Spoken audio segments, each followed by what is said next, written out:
A sound in the dark made Walter react like he was back in combat. And this time, Ranger had to stop him. A sudden scrape cut through the darkness, and Walter spun fast, flashlight shaking in his hand, breath already too tight. "Stop!" he barked, but there was no one there. Ranger stepped in front of him, blocking his line, refusing to move. Walter's chest heaved as the silence closed in again, and something about the shop felt wrong. So what would you do? Walk away? Or stay and find out what's really hiding there? The sound came out of nowhere. A sharp, metallic crash. Loud, sudden, close. Walter Hayes didn't think. He reacted. By the time his mind caught up, his body was already moving. Fast, direct, controlled in a way that didn't belong in a quiet loading dock behind a grocery warehouse. He pivoted, stepped in, and drove the man to the ground. Hard. The concrete scraped. A grunt. A bag of groceries spilled across the pavement. Cans rolling in different directions. "Don't move!" Walter barked, his voice low and tight, pressing his weight down with practiced precision. The man beneath him froze. Not out of fear at first, but confusion. I'm just delivering," the man stammered. Walter didn't hear the words right away. All he could hear was the echo. Metal hitting metal, like something dropped in the dark, like something that used to mean danger, like something that used to come before everything went wrong. His breath came fast, too fast. His eyes scanned the shadows automatically. Corners, doorways, roofline. Clear, clear, clear. Then the silence came back. Not the kind that kept you alive. The kind that made you realize you'd made a mistake. Walter blinked, looked down. The man wasn't reaching for anything. No weapon. No threat. Just a terrified delivery driver pinned under a man who didn't belong in that moment. Walter pulled back like he'd touched something hot. He stopped. There was nothing to say that could fix it. A security light buzzed overhead. Too bright now. Too real. By morning it was over. No long meeting. No drawn-out conversation. Just a short office, a tired manager, and a sentence that landed heavier than it should have. "We can't have this happen again, Walter." Walter nodded once, said nothing. The badge was taken. The schedule cleared. The job gone before the day really started. He walked out with a small box. Not much in it. A thermos. A pair of gloves. A folded jacket. Ranger waited by the truck. The dog lifted his head the moment Walter stepped outside. Ears forward. Eyes locked. He didn't bark. Didn't move much at all. Just watched. Walter opened the passenger door. Ranger climbed in without being told. Settled into the seat like he'd done it 1,000 times before. The drive back was quiet. No radio. No traffic worth noticing. Just the low hum of the engine and the occasional rattle from somewhere under the hood. Walter kept his eyes on the road, hands tight on the wheel. Every now and then Ranger shifted, just enough to press his weight slightly toward him, not demanding attention, just there. The house wasn't much, a small rental on the edge of town, faded siding, a porch that leaned just a little too far to one side, the kind of place people passed without looking twice. Walter unlocked the door and stepped inside. The air was stale, still. He set the box down on the table, didn't unpack it, didn't turn on the lights. He just sat, one hand resting on his knee, the other hanging loose at his side. Ranger moved in slowly, circled once, then lay down near Walter's feet, close enough that their legs almost touched. For a long time, neither of them moved. A car passed outside, tires on gravel. Walter flinched, just slightly, barely noticeable, Ranger noticed. His head lifted. Eyes on Walter. Waiting. Walter exhaled slowly, like he was trying to push something out of his chest that wouldn't go. Not now, he muttered under his breath. The words weren't for the dog. They were for something else. Something that didn't listen. The room grew darker as the day faded. Shadows stretched across the floor, creeping up the walls until the whole place felt smaller than it already was. Walter didn't get up, didn't eat, didn't speak again. Ranger stayed where he was, still, alert, watching every shift in Walter's breathing, every twitch in his hand, every small sign that something might break again. Outside, the world moved on like nothing had happened. Inside, it felt like everything had already ended. Then, sometime later, a sound broke through the quiet. A knock. Soft. Unexpected. Walter's head lifted slowly. He didn't answer right away. The knock came again. This time, a little firmer. Ranger stood up, not aggressive, not tense, just ready. Walter pushed himself up from the chair, walked to the door, each step slower than the last. When he opened it, there was no one standing there. Just a small envelope resting on the porch.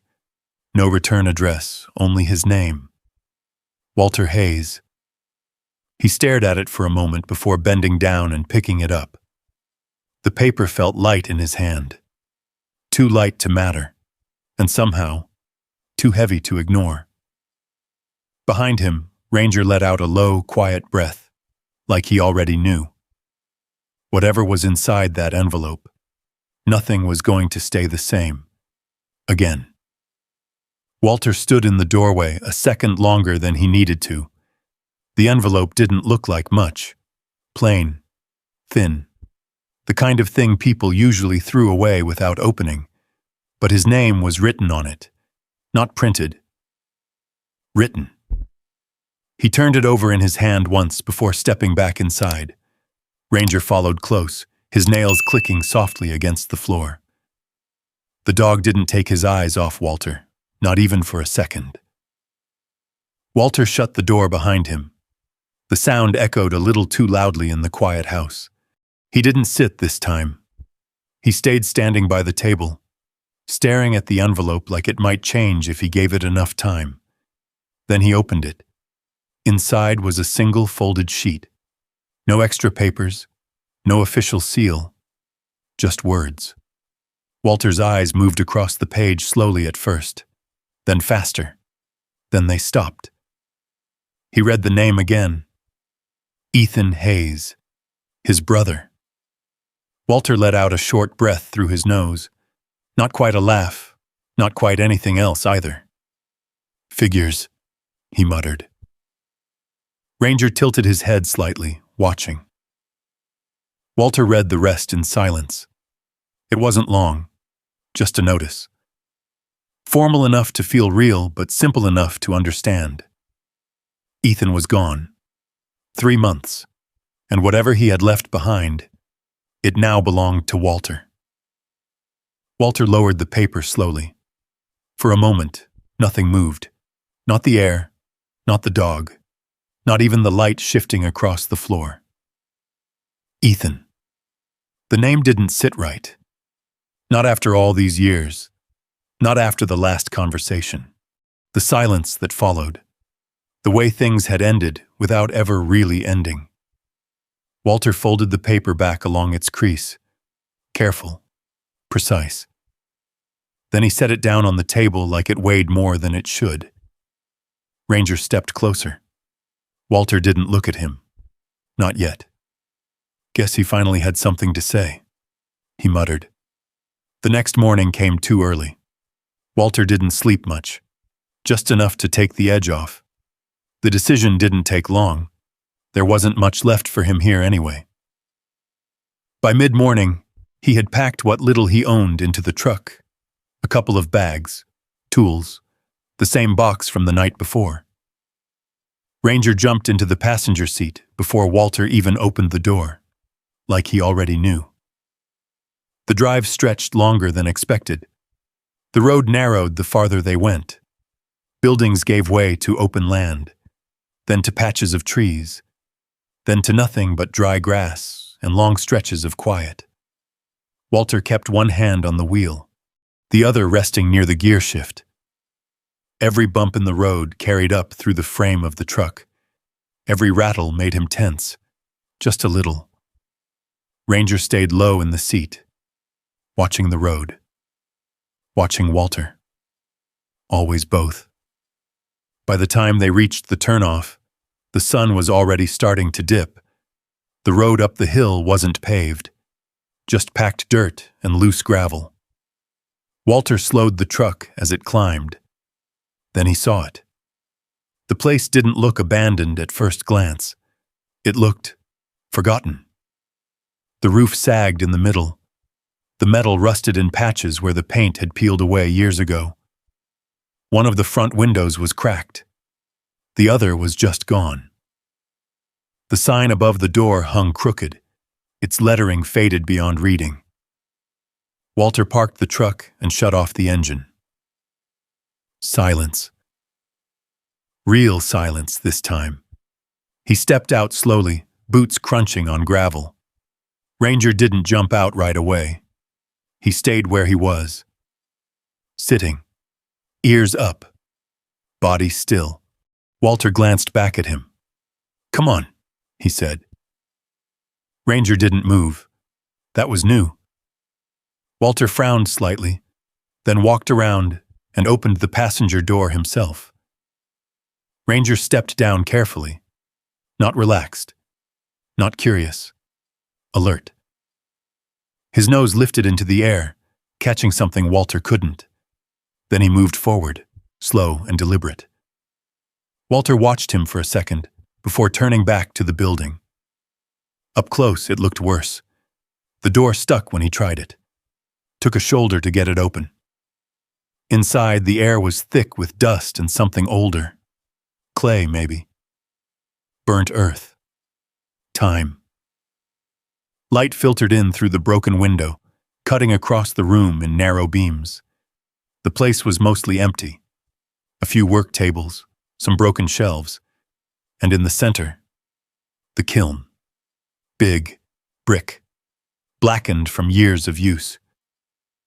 Walter stepped inside. The floor creaked under his weight. He took a few steps forward, scanning the space automatically. Corners, doorways, windows, clear. But it didn't feel clear. Behind him, Ranger hadn't followed. Walter turned. The dog stood just inside the doorway, not moving, not even blinking much. His body was tense, ears forward, eyes locked on something inside the room. Not on Walter, on the kiln. Walter looked back at it. "Yeah," he muttered under his breath. "Real impressive." He walked closer to it, boots dragging lightly through the dust. Ran a hand along the brick. Rough, cold, nothing special, just old. Behind him, Ranger let out a low, quiet sound. Not a bark, not a growl, something in between. Walter glanced back again. "Relax," he said, though his voice didn't carry much conviction. Ranger didn't relax. If anything, he leaned forward slightly, like he was ready to move, but didn't know if he should. Walter exhaled slowly and stepped away from the kiln. "Place needs work," he said, more to fill the silence than anything else. He walked through the rest of the shop, quick, practical, already thinking about what it would take to clean it out. Fix it up, or more likely, sell it. That thought came easier than the others. Sell it. Take whatever he could get. Move on, simple. He stepped back outside as the light faded across the hill. The wind picked up just enough to move through the dry grass. Ranger followed this time, but not far. He stopped at the edge of the doorway and looked back inside. Still focused, still uneasy. Walter noticed. He didn't say anything, just watched the dog for a moment longer than he meant to. Then the sound of tires on gravel broke through the quiet. Walter turned. A black SUV was making its way up the dirt road toward the shop. Slow, controlled, out of place. Walter straightened slightly without thinking. Ranger's ears snapped toward the sound. The SUV came to a stop a few yards away. The engine cut. The door opened, and someone stepped out. Walter didn't move, but something in his posture changed. Just enough, like his body remembered something before his mind did. Ranger stepped forward then.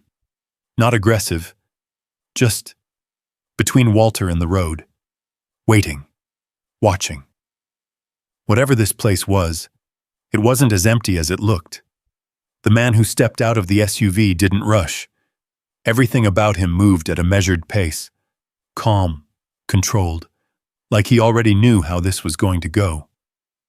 He shut the door behind him without slamming it, adjusted his jacket, looked around once, slowly taking in the shop, the hill behind it, the truck, Walter.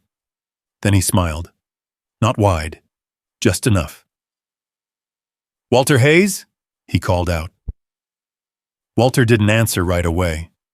He stayed where he was, one hand resting near his side, weight slightly shifted like he was bracing for something that hadn't happened yet.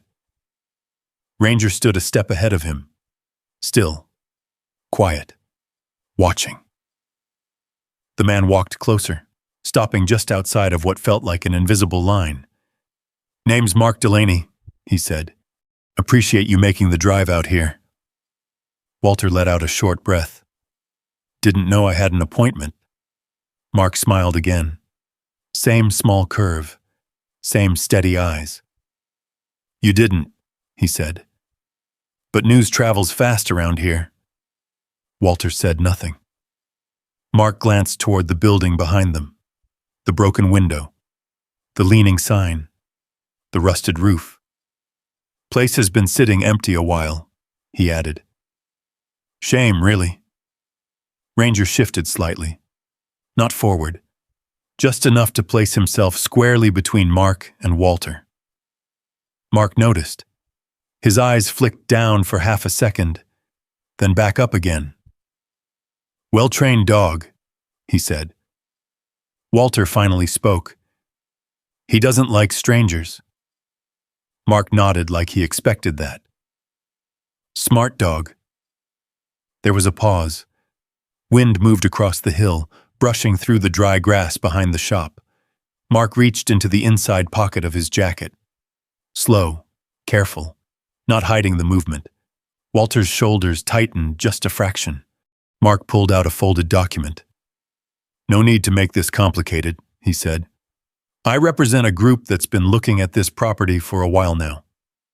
Walter's eyes narrowed slightly. "For what?" "Development," Mark said simply. "Long term.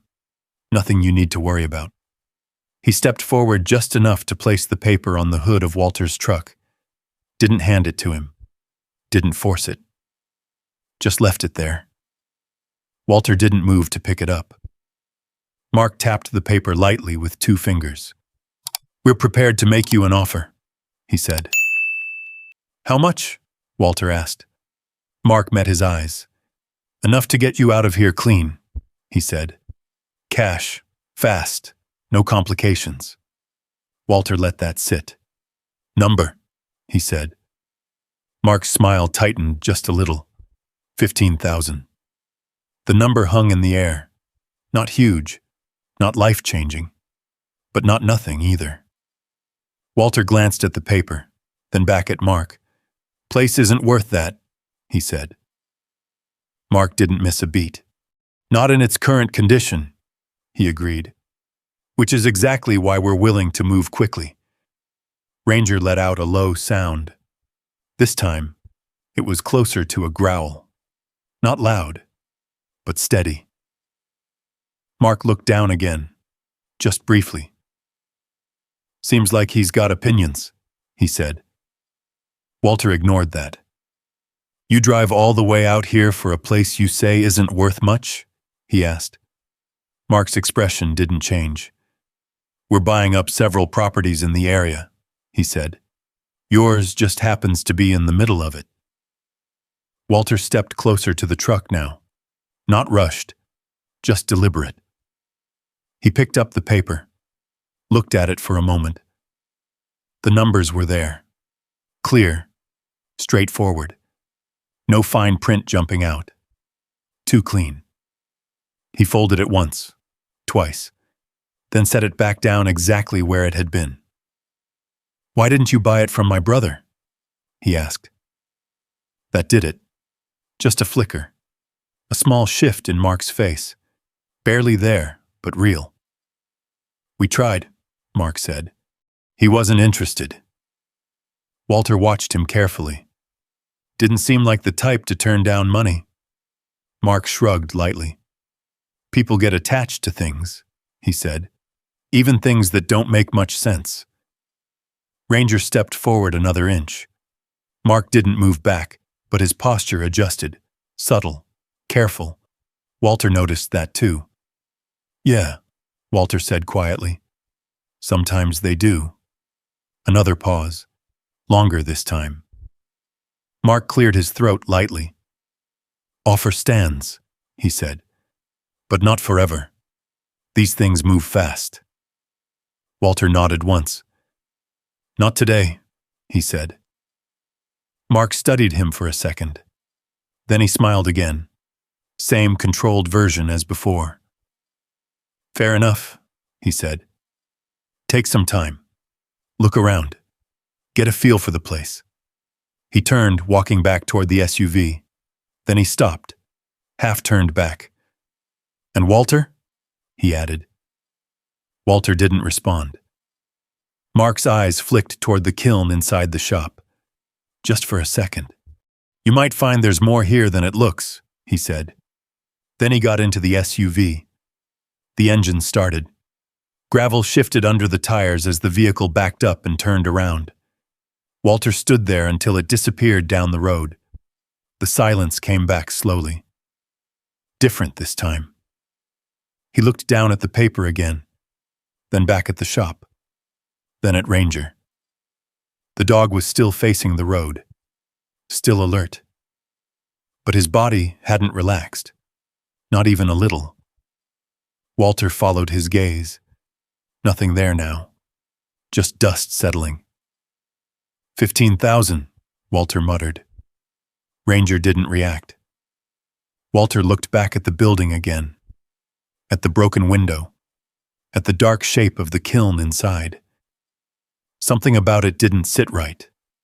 Not the offer, not the man, not the way Ranger refused to relax. Walter picked up the paper one more time, held it in his hand, then folded it and slipped it into his pocket. Yeah, he said under his breath. Something's off. Behind him, Ranger turned his head slowly, not toward Walter, back toward the shop, back toward the kiln, and this time, he didn't look away. Ranger stood there, locked on the dark shape inside the shop like something had just moved, even though nothing had. Walter followed his gaze again. The kiln sat where it always had, cold, silent, just a stack of old bricks that hadn't seen fire in years. Yeah, Walter muttered. Real exciting. He turned and walked back toward the truck, reaching inside to grab a flashlight. The sun was dropping fast now, and the light inside the shop was already thinning out. Behind him, Ranger didn't follow. Walter paused, looked back. The dog was still standing at the doorway. Same position, same focus. Ranger. No response. Walter stepped closer. Come on. Ranger shifted his weight, but his eyes didn't leave the kiln. That wasn't normal. Ranger had seen worse places than this. Louder, dirtier, more dangerous, more. He'd walked through places where every step mattered. But this was just an old building. Walter stepped past him and back inside, Dust stirred under his boots. The air felt heavier now that the sun was dropping. He clicked on the flashlight. The beam cut through the dim light, sliding across the floor, the tables, the walls. Then it stopped on the kiln. Still nothing. Walter walked closer. Ranger followed this time, but slow. Careful. Like he was tracking something only he could sense. Walter crouched slightly and ran the light along the base of the kiln. Cracks. Old mortar. Nothing out of place. "You smell something?" he asked, not expecting an answer. Ranger moved closer to the side of the kiln, nose low, breathing steady, focused. Then he stopped, right at one spot near the base. His paw lifted slightly. Then he scratched. Once, twice. Not frantic, not digging wild, just deliberate. Walter watched him. "All right," he said quietly. "What is it?" Ranger scratched again, this time a little harder. The sound echoed in the hollow quiet of the shop. Walter angled the flashlight down. The ground there looked no different from anywhere else. Packed dirt, a thin layer of dust, small bits of debris. Nothing obvious. Walter reached down and brushed the surface with his hand. Dry. Loose. He pushed a little deeper with his fingers. Still nothing. Ranger let out that same low sound again. Not quite a growl. Not quite a warning. More like insistence. Walter sat back on his heels. "You're serious about this," he muttered. Ranger didn't move. Didn't blink. Walter looked at the spot again, then around the rest of the kiln, then back at Ranger. The dog had never done this without a reason. Not once. Walter exhaled slowly and stood up. "All right," he said. "We'll check it." He grabbed an old metal rod leaning against the wall, rusted, bent at one end.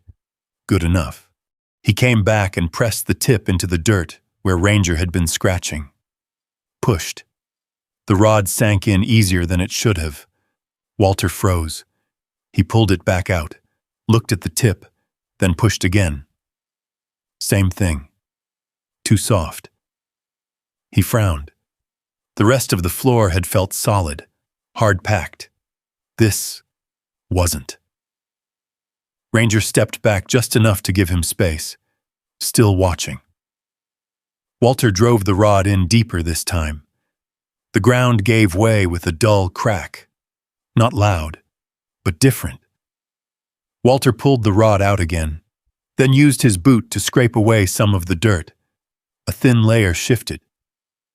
Underneath, something else. Not soil, something smoother. Walter dropped to one knee and brushed more dirt aside with his hand. Brick, not old, crumbling brick like the rest of the kiln. Cleaner, tighter, set in a square. Walter's breath slowed. "Someone patched this," he said under his breath. Ranger stepped closer again, nose hovering just above the spot. Walter tapped the brick lightly with the rod. Solid, but not part of the original structure. He looked around the kiln again. The rest of it was uneven, worn, aged. This section, different, too neat, too intentional. Walter leaned back slightly, the rod resting across his knee. "Why would anyone do this?" he muttered. Ranger didn't answer. He just kept staring. The wind picked up outside, pushing through the broken window with a low whistle. Walter's head turned sharply toward the sound. His body tensed. For a second, the shop wasn't a shop anymore. It was something else. Dark, tight, unknown. He blinked, forced himself to breathe.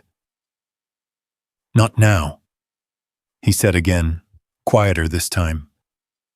Ranger shifted his attention instantly, from the kiln to Walter, watching him. Walter let out a slow breath and nodded slightly, like he was acknowledging something no one else could see. "I'm good," he said. Ranger held his gaze for a second longer, then turned back to the brick, back to the spot. Walter looked at it again. Really looked this time. Not as something random, not as a broken floor, but as something placed there. On purpose. He reached out and pressed his palm flat against the brick. Cold. Still. But beneath it, there was space, John. He could feel it now, a faint hollow. Walter sat back slowly. "All right," he said. His voice had changed. Less dismissive. More focused. "We're not done here." Ranger didn't move. Didn't look away. If anything, he seemed more certain now, like he'd been waiting for Walter to catch up. The light from the flashlight flickered slightly as Walter adjusted his grip. The beam shifted across the kiln, then settled back on the patched square. The rest of the shop faded into shadow. All of it, except that one spot. Walter pushed himself to his feet. "Not tonight," he said. But even as he said it, he knew that wasn't true. He wasn't going anywhere. Not until he knew what was under there. Ranger finally stepped back. Just a little. But he didn't leave. He stayed close. Watching. Waiting. And for the first time since they arrived, Walter wasn't thinking about selling. He was thinking about digging. Walter didn't wait for morning. The sky outside had already turned dark, but not fully black. That strange hour where shadows stretch longer than they should, and everything feels just a little off. He grabbed the same metal rod again, then found an old shovel leaning behind one of the broken shelves. The handle was cracked, but it would hold. "All right," he said quietly. "Let's see what you found." Ranger stayed close. Not in the way a dog waits for a command. More like he was watching something unfold. Walter knelt beside the kiln again, pressed the tip of the shovel into the dirt around the patched square. The first layer came up easy. Too easy. Loose dirt. Dry. Recently moved, at least compared to everything else in the shop. Walter worked in slow, steady motions, not rushing, not forcing it. Each scrape of metal against earth echoed softly through the empty building. Ranger didn't move.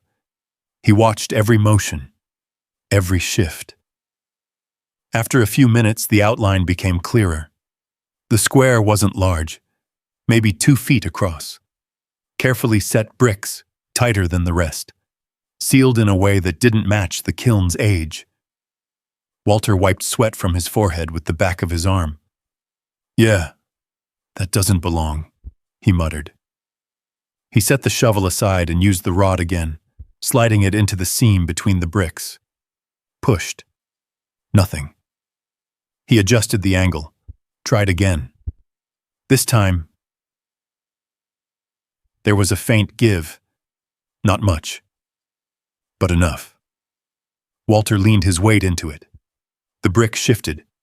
A small sound followed. Not a crack.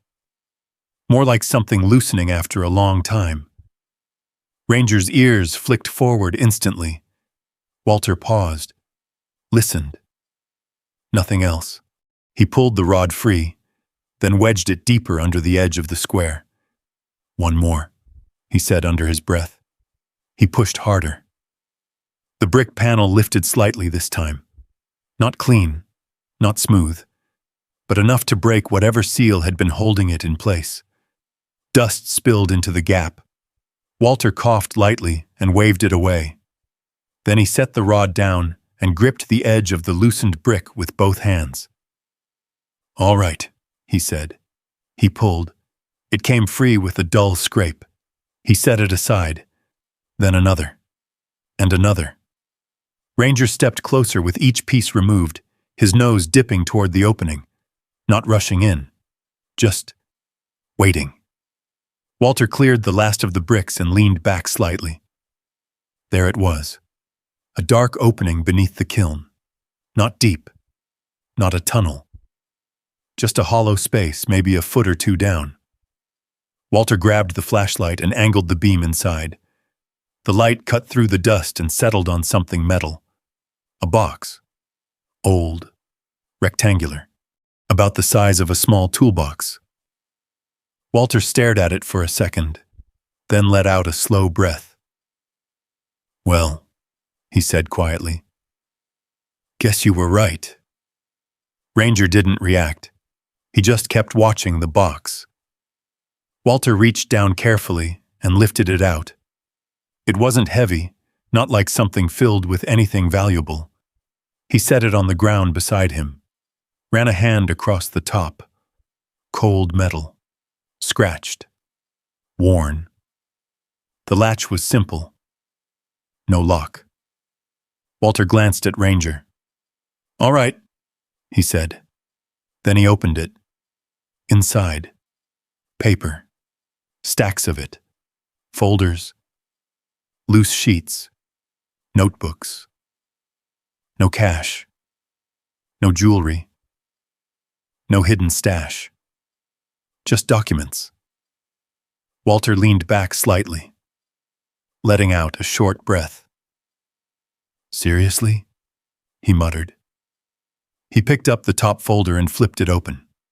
Drawings, lines, measurements, notes written in a steady hand, not random, deliberate.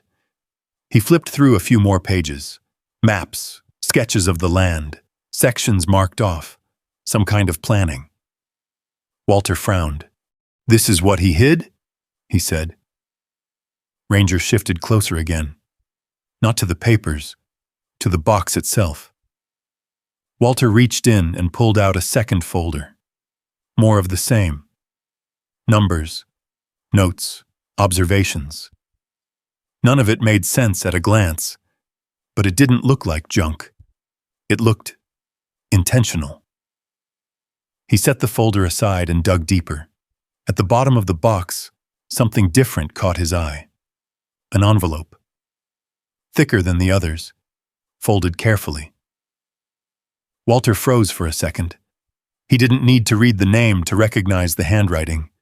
He already knew Ethan. Walter picked it up slowly, turned it over in his hand. Ranger sat down beside him. Quiet now. Still. Walter stared at the envelope longer than he meant to. His thumb pressed lightly along the edge. Then he opened it.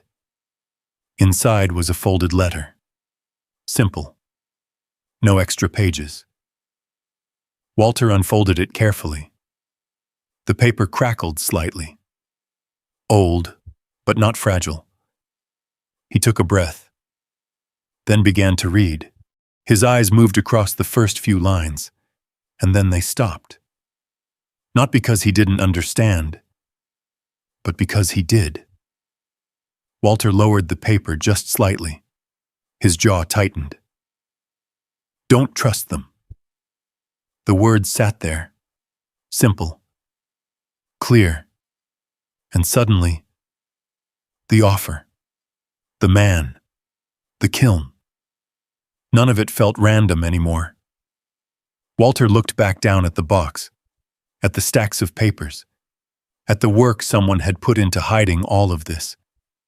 He let out a slow breath. "All right," he said quietly. This time, there was no doubt in his voice. "Now I want to know why." Walter didn't move for a while. The letter stayed open in his hands, the paper catching the narrow beam of the flashlight. Dust drifted slowly through the light, settling over the floor, the box, the bricks he'd just pulled free. Ranger lay down beside him. Not restless, not alert like before. Just there. Walter looked down at the first line again, then the second. Then he started reading from the beginning, slowly this time, carefully. Ethan's handwriting hadn't changed much.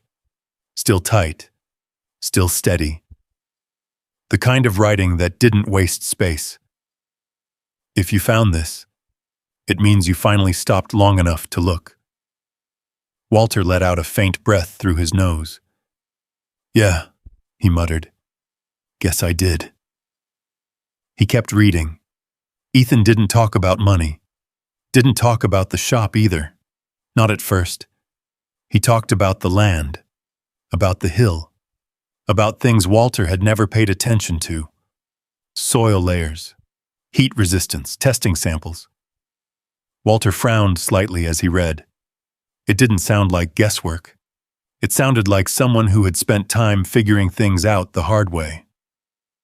I didn't know what it was at first, Ethan had written. Just knew it wasn't ordinary. Walter turned the page. More notes. More observations. Ethan had been tracking something, studying it, writing everything down like it mattered. Walter shook his head slightly. You always did this, he said quietly, digging into things no one else cared about. Ranger shifted just enough to press his side lightly against Walter's leg. Walter kept reading. Then the tone changed. Not in the writing itself, but in what it said. They came a few years after I started asking questions. Walter's eyes slowed. They didn't explain much. Didn't need to. They just wanted the land. Walter swallowed once. They made it sound simple. Sell it. Walk away. Let someone else handle it. Walter lowered the paper slightly. His jaw tightened. Yeah, he said quietly. Sounds familiar. Ranger lifted his head slightly at the change in Walter's voice. Walter glanced down at him. I'm fine, he said. Then he looked back at the page. I said no. Simple words, but the lines after that weren't simple anymore. They came back again. Different tone, different people. Walter's fingers tightened slightly on the edge of the paper. They didn't threaten me, threaten. Not directly. But you learn to hear what people don't say. Walter exhaled slowly. He knew that part. Better than he wanted to. He turned the page. I figured out what they were after. Not everything, but enough to know it wasn't about the shop. Walter leaned back slightly, resting one hand on the ground. The dirt felt cold through his fingers. Then what is it? He murmured. Ranger watched him closely. Walter kept reading. I couldn't fight them. Not like that. So I did what I could. The next few lines were shorter, more direct.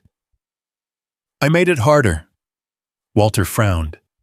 Ethan had written about reinforcing the kiln, about sealing certain areas, about keeping records separate from anything obvious. Nothing elaborate, nothing dramatic.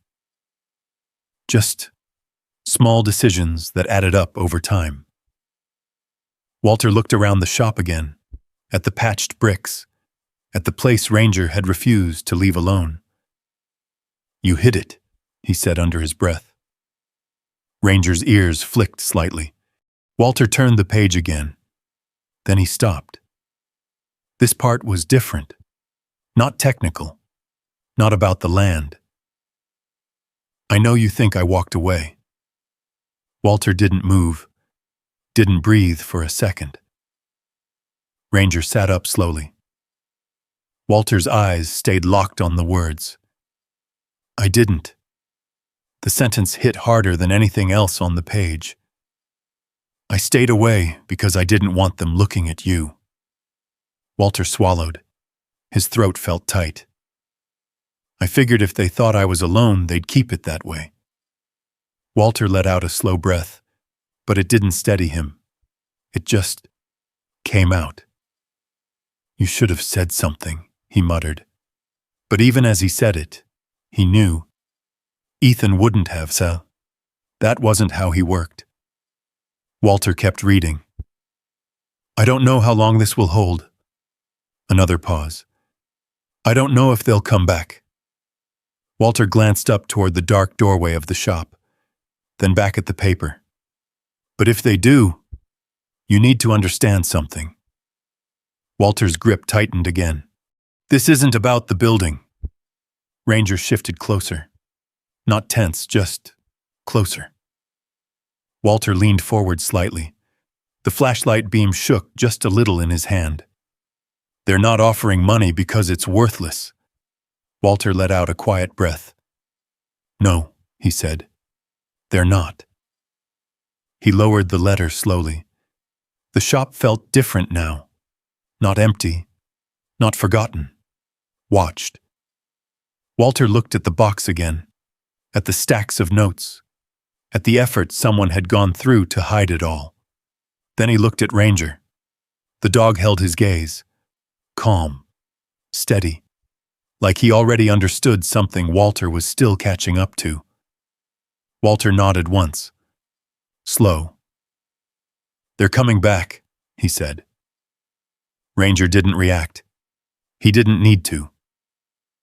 Walter looked back toward the road outside. Dark now. Quiet. But not the same kind of quiet as before. Next time, Walter said softly, it won't just be an offer. The wind pushed through the broken window again. A low sound. Walter didn't flinch this time. Not like before. He just listened. And for the first time since he got there, he wasn't thinking about leaving. He was thinking about staying and finding out exactly what his brother had been trying to protect. Walter didn't sleep much that night. Not because of the wind, not because of the unfamiliar place. It was the stillness, the kind that made every small sound feel louder than it should. A board settling, dust shifting, the faint creak of old wood. Each one pulled his attention. Each one made his body tighten before his mind could catch up. Ranger stayed close the entire time, not pacing, not restless, just positioned near Walter, always within reach. Sometime before sunrise, Walter gave up on sleep. He stepped outside, the early light just starting to break over the hill. The air was cooler up there, cleaner. He stood for a while, looking out over the dry stretch of land, trying to see what Ethan had seen, trying to understand what made this place worth protecting. Behind him, Ranger stepped out onto the porch, paused, then moved to stand beside him. Walter glanced down. You see it? He asked quietly. Ranger didn't move, didn't react. Walter nodded to himself. Yeah, he said. Me neither. By mid-morning, the quiet didn't last. The sound came first, low, controlled, tires rolling over gravel. Walter didn't turn right away. He already knew. Ranger did too. The dog's ears lifted instantly. His body shifted forward, weight balanced, ready. Walter turned slowly this time. The same black SUV, same approach, but something about it felt different, less patient, more direct. The vehicle stopped closer than before, engine idling for a moment before it cut off. The door opened. Mark Delaney stepped out. No smile this time. Not right away. He walked toward the shop without hesitation. Walter stayed where he was, didn't move to meet him. Ranger stepped forward, placing himself just ahead again. Mark slowed slightly when he saw that, then stopped a few feet away. Morning, he said. Walter didn't answer. He just watched. Mark glanced past him briefly, toward the shop, toward the open doorway, toward the kiln inside. It was quick, but not quick enough. Walter caught it. Mark looked back at him. I figured we could talk again, he said. Walter crossed his arms loosely. Thought I already gave you an answer. Mark nodded once. You said not today, he replied. That leaves room for tomorrow. Walter's expression didn't change. Still, not today. A small pause. The wind moved through the grass again. Mark exhaled slowly. You've had time to look around, he said. You know what this place is. Walter tilted his head slightly. Do I? Mark's jaw tightened just a fraction. It's a liability, he said. Structure's unstable. Land isn't producing anything. You're looking at repair costs you probably don't want to deal with. Walter didn't respond. Mark took a step closer. Not aggressive, but closer than before. We're offering you a clean exit, he continued. No headaches, no waiting. Ranger let out a low growl. This time there was no mistaking it. Mark stopped where he was, looked down at the dog, then back at Walter. You might want to control him, he said. Walter didn't look at Ranger. He's under control, he said.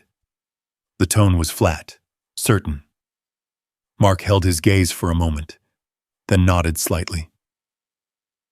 All right, he said. Another pause. Longer. He reached into his jacket again. Walter didn't tense this time. He just watched. Mark pulled out another paper. Set it down on a nearby crate this time. Not the truck. Closer. 20, he said. Walter didn't even look at it. Mark noticed. That's more than fair for something like this, he added. Walter shook his head once. Why do you keep coming back? He asked. Mark's eyes narrowed slightly. I told you. Development. Walter held his gaze. Then buy the rest of the land, he said. There's plenty of it. Mark didn't answer right away. That was the answer. Walter nodded slowly. Yeah, he said. That's what I thought. Ranger stepped forward another inch. Mark didn't step back this time, but his stance changed again. Subtle, less relaxed. Walter noticed that too. Your brother didn't understand what he was holding on to, Mark said finally. Walter's eyes sharpened. No, he said quietly. I think he did. The air shifted, just slightly. Mark straightened. The politeness didn't disappear, but it wasn't leading anymore. Look, he said. I'm trying to make this easy for you. Walter didn't respond. Mark's voice dropped just a little, because it doesn't have to be. There it was. Not a threat. Not directly. But clear enough. Walter let the silence sit. Then he stepped forward. Just one step. Enough to close the distance slightly. You're right, he said. Mark's eyes held on him. Walter's voice stayed calm. Steady. It doesn't have to be. Ranger stood solid at his side now. No growl, no movement. Just presence. Mark looked between them, then nodded once. Slow. All right, he said. Think about it. He turned, walked back toward the SUV, but before he reached the door, he stopped, half-turned again. You won't get another offer like this, he said. Walter didn't answer. Mark got into the vehicle. The engine started. Gravel shifted as it pulled away. Walter watched it go. Didn't move until it disappeared down the road again. Then he turned, walked back toward the shop. Ranger followed close. As they reached the doorway, Walter stopped. Something felt off. Not the air, not the wind. Inside. He stepped in slowly. The light had shifted since morning. Different angles, different shadows. But that wasn't it. Walter's eyes moved across the room. The table, the floor, the kiln. Then he froze. One of the bricks they had pulled out the night before wasn't where he left it. Walter's body went still. Not tense, not panicked. Just locked in. Ranger stepped forward beside him, ears up, alert. Walter's voice dropped low. Someone was here. Walter didn't raise his voice. He didn't need to. The words settled into the room like dust, quiet, but heavy. Ranger stepped forward first. Slow, careful. His nose lowered to the ground, tracing a path Walter couldn't see. The dog moved past the kiln, then toward the table, then circled back again. Walter stayed still for a moment, listening. The silence pressed in from every side. No footsteps, no doors, no voices. But something had changed. He could feel it. Walter crouched near the displaced brick, reached out and picked it up, turned it in his hands. It wasn't broken, just moved, set aside differently than he remembered. That was enough. He stood and looked around again, this time slower, more deliberate. Corners first, doorway, window, then back to the kiln. The opening they had uncovered was still there, the metal box still inside, exactly where he had left it. Untouched. Or at least, it looked that way. Walter stepped closer. Ranger moved ahead of him, blocking the path for a second. Not aggressive, just stopping him. Walter paused. "What is it?" he asked quietly. Ranger didn't look at him. He was focused on the ground again. Then he moved to the side of the kiln and sniffed along the base, following something Walter couldn't track. A trail, or maybe just a scent left behind. Walter's jaw tightened. "All right," he said. "We check it." He moved past Ranger this time, slower, giving the dog space to guide. He crouched near the opening again and shined the flashlight inside. The box was still there. Same position, same angle. Walter reached in and lifted it out. Set it on the ground. Opened it. The papers were still stacked the same way. Or close enough. He flipped through them quickly. Nothing missing that he could tell. But that didn't mean nothing had changed. Walter closed the box again and set it aside. Then he stood. Something felt off.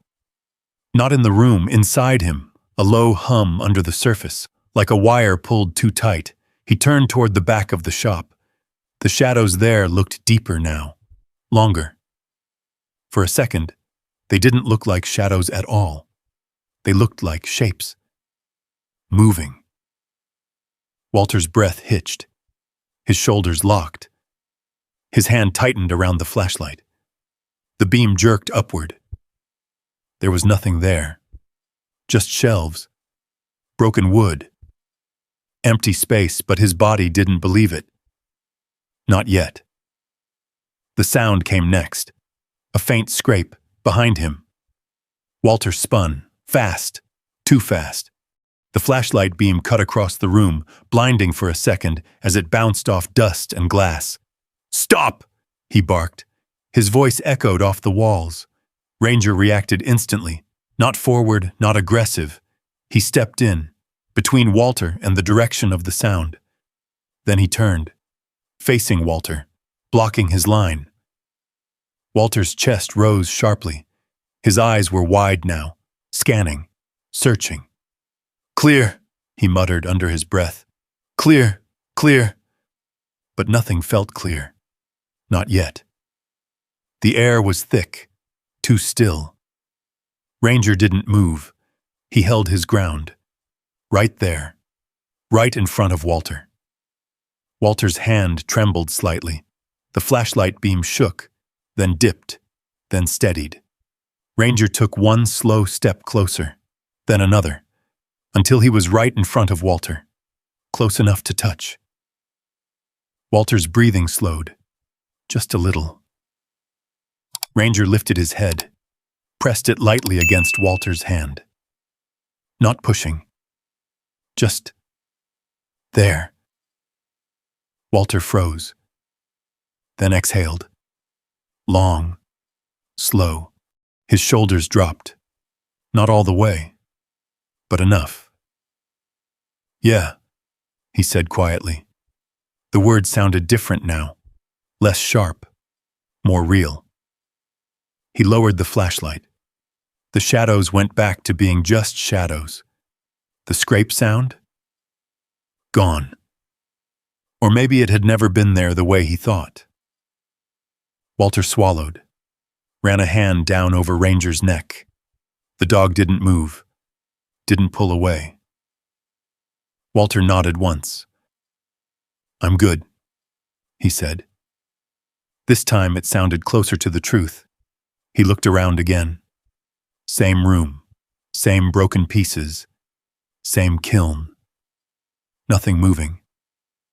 Nothing hiding. But something had changed. Not outside. Inside him. Walter stepped back from the kiln, took another slow breath. Still here, he said under his breath. Not running. Not this time. Ranger stepped beside him. No tension now. Just steady. Walter glanced down at him. You stopped me, he said. Ranger blinked. That was all. Walter gave a small nod. Yeah, he said. I know. He turned toward the door, walked outside. The air hit him cool and clean, different from the heavy stillness inside. He stood there for a moment, letting it settle. Then he looked back at the shop, at the broken window, at the quiet darkness inside. Someone came in, he said. Ranger stood beside him, still watching. Walter nodded slowly. They didn't take anything. That mattered. It meant something. He looked out toward the road, empty, silent, but no longer harmless. Walter's eyes narrowed slightly. They're not done, he said. Ranger didn't move, didn't need to. Walter exhaled once more, then straightened, decision settling in. Not rushed, not forced. Just clear. I'm not leaving, he said. The words stayed there, solid, final. Behind him, the shop stood quiet. In front of him, the road stretched out empty. But for the first time, Walter wasn't caught between them. He had chosen. And whatever came next, he was going to be ready for it. Morning came quieter than expected. No engines, no footsteps, no signs of anyone returning. Just wind brushing through the hill and the faint creak of the old shop settling into the day. Walter was already outside. He had been up before the sun again, moving without rushing, clearing space, stacking broken boards into a pile, dragging out what couldn't be used. Work, simple, physical, something he could control. Ranger stayed close, but not in the same tense way as before. He moved around the yard freely now, still alert, still aware, but not locked in. Walter noticed that. You're settling in, he said under his breath. Ranger glanced at him briefly, then went back to scanning the edge of the property. Walter picked up another piece of warped wood and tossed it onto the pile. It felt different this morning. Not safe, but steady. That was enough. By midday, the sound came again. Tires on gravel. This time, Walter didn't even look up right away. He finished what he was doing first. Set the board down, wiped his hands on his jeans. Then he turned. The black SUV, same as before. But now it wasn't unexpected. Ranger moved to his side without being called. No growl, no tension, just presence. The vehicle stopped closer than it had the last time, closer than necessary. The engine cut. Mark stepped out. No hesitation, no greeting. He walked straight toward Walter, stopped just a few feet away. "This is the last time I'm coming out here," he said. No smile, no softness. Walter met his gaze. "Good," he said. Mark studied him for a second, then reached into his jacket. Walter didn't react, didn't tense. He just watched. Mark pulled out the paper again, held it this time, not setting it down. 30, he said. Walter didn't respond. Mark took a step closer. "Cash, fast. You walk away, no more questions, no more visits." Walter tilted his head slightly. "You keep raising the number," he said. "That's supposed to mean something?" Mark's jaw tightened. "It means I'm trying to make this worth your time." Walter shook his head once. "It already is." Mark didn't like that. It showed. Just for a second. Walter saw it. "Look around you," Mark said, gesturing toward the shop. "This place is falling apart. You're standing on something that's going to cost you more than it's worth." Walter glanced back at the building, at the broken window, at the kiln inside, then back at Mark. "Maybe," he said. Ranger shifted slightly. Not forward, not defensive, just adjusting position beside Walter. Mark noticed. His eyes dropped for a second, then came back up. "You really think you're going to turn this into something?" he asked. Walter didn't answer right away. He looked out past Mark, toward the road, then back again. "No," he said. Mark blinked. Walter continued. "I think I'm going to keep it." The words landed harder than anything else he'd said. Simple. Final. Mark exhaled slowly. "That's not a smart decision." Walter shrugged slightly. "Wouldn't be the first one." Silence stretched between them. The wind picked up again, pushing dust across the ground. Mark folded the paper once, then again. His voice dropped, lower now. "Your brother made the same mistake." Walter's eyes sharpened. "That so?" Mark held his gaze. "He had chances to walk away," he said. "Didn't take them." Walter stepped forward. Just one step, close enough now that the distance between them mattered. "And you're still here," Walter said quietly. "So I guess it wasn't a mistake." That landed. Mark didn't answer. He looked past Walter again, toward the shop, toward the kiln, then back. "You don't understand what you're dealing with," he said. Walter didn't move. "Maybe not," he replied. Then he added, just as steady, "But I know what I'm not doing." Mark's expression hardened. For the first time, there was no attempt to hide it, no polite edge left. "You're making this harder than it needs to be," he said. Walter nodded once. "Yeah," he said. "That's kind of the point." Ranger stood solid beside him, calm, still. No growl, no movement. Just there. Mark looked at the dog again, then back at Walter. Whatever he was thinking, he didn't say it. Not this time. Instead, he stepped back. Slow, measured. "All right," he said. "No offer this time. No number. Just that." He turned and walked back to the SUV, opened the door, paused, then looked over his shoulder one last time. "You won't get another chance," he said. Walter didn't answer. Mark got in. The engine started. The vehicle turned and headed back down the road. Gone. Walter stood there for a moment, watching until it disappeared. Then he turned back toward the shop. Ranger moved with him, step for step. Inside, the air felt different again. Not heavy, not watched, just quiet.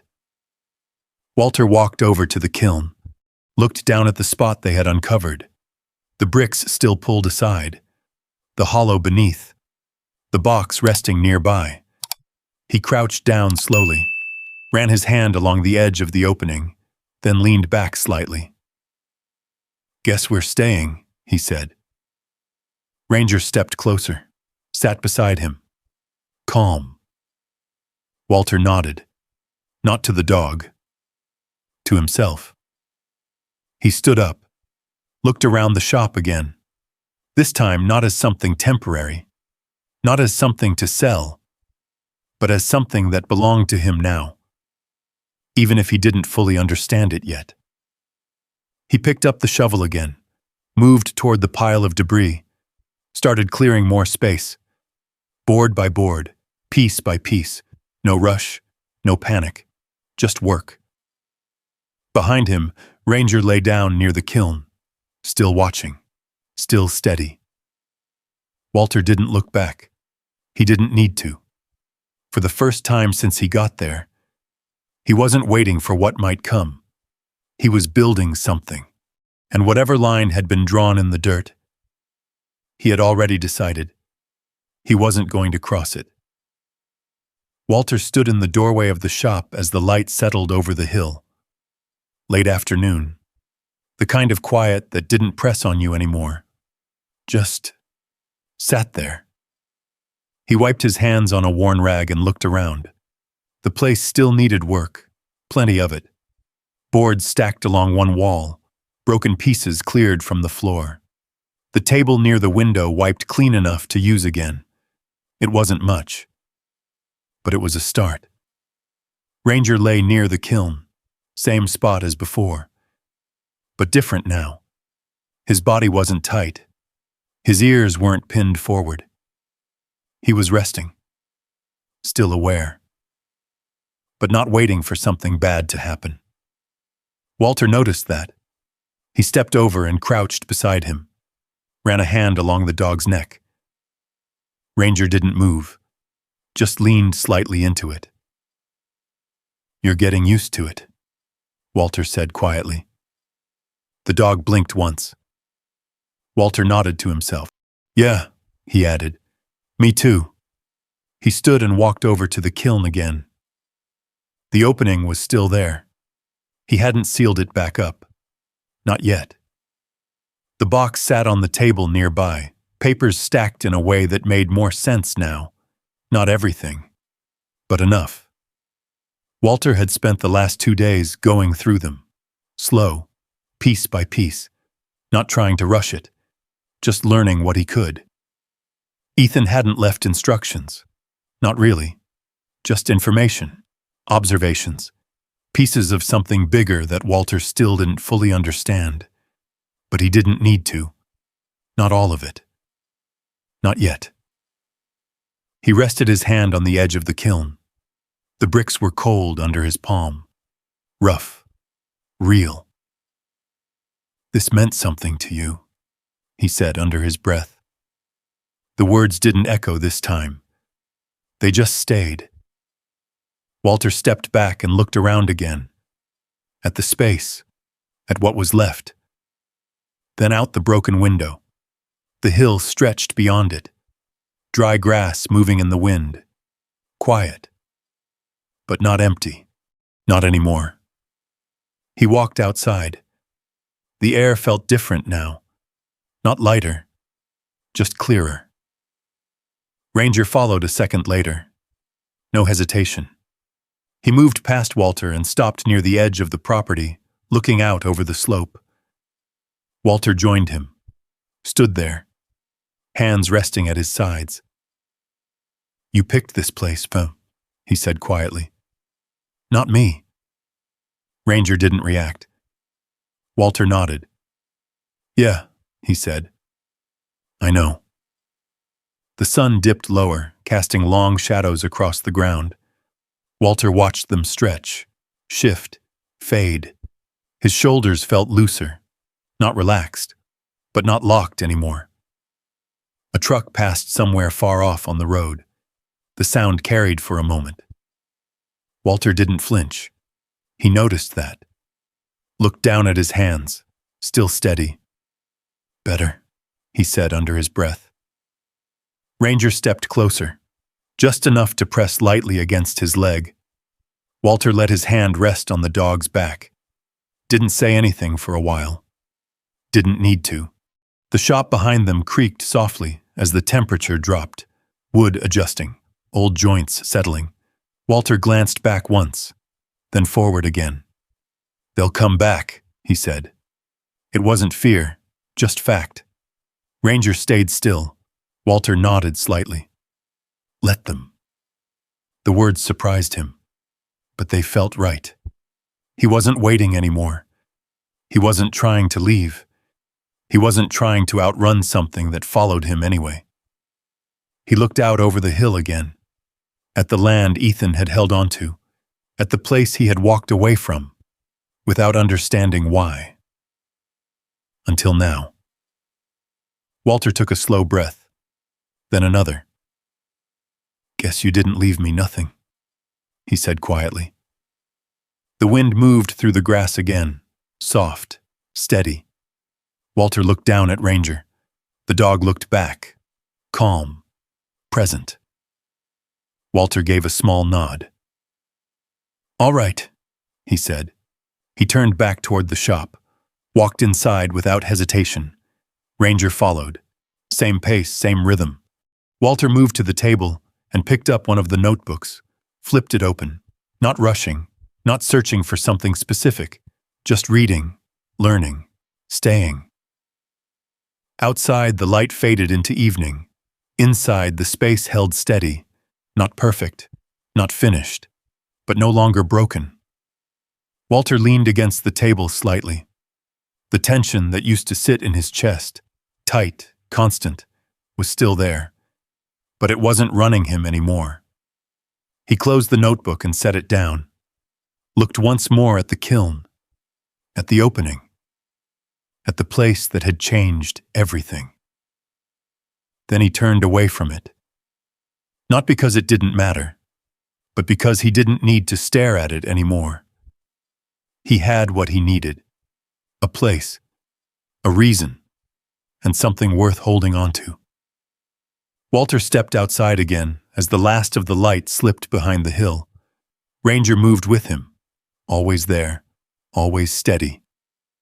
Walter looked out over the land one more time, then spoke, quiet but clear. Not selling. The words stayed in the air, simple, final, and for the first time in a long while. Walter Hayes wasn't standing at the edge of something falling apart. He was standing at the beginning of something he chose to keep. Not because it was easy, not because it made sense on paper, but because for the first time, he stopped running. Walter didn't fix everything. The past didn't disappear. The noise didn't fully go away. But he learned something most people don't. Sometimes healing doesn't come from leaving a place behind. It comes from staying long enough to face it. And sometimes, the only reason you make it through that moment is because someone, or something, refuses to leave your seat. Ranger didn't talk, didn't explain anything. He just stayed. And that was enough to pull Walter back. Every time he almost slipped. So here's something to think about. If you were in his place, would you walk away for the easy money? Or stay and build something that might actually matter? Type 0 for walk away. Type 1 for stay. And if stories like this mean something to you, the quiet kind, the real kind, you can stick around for the next one. There's always another story worth hearing.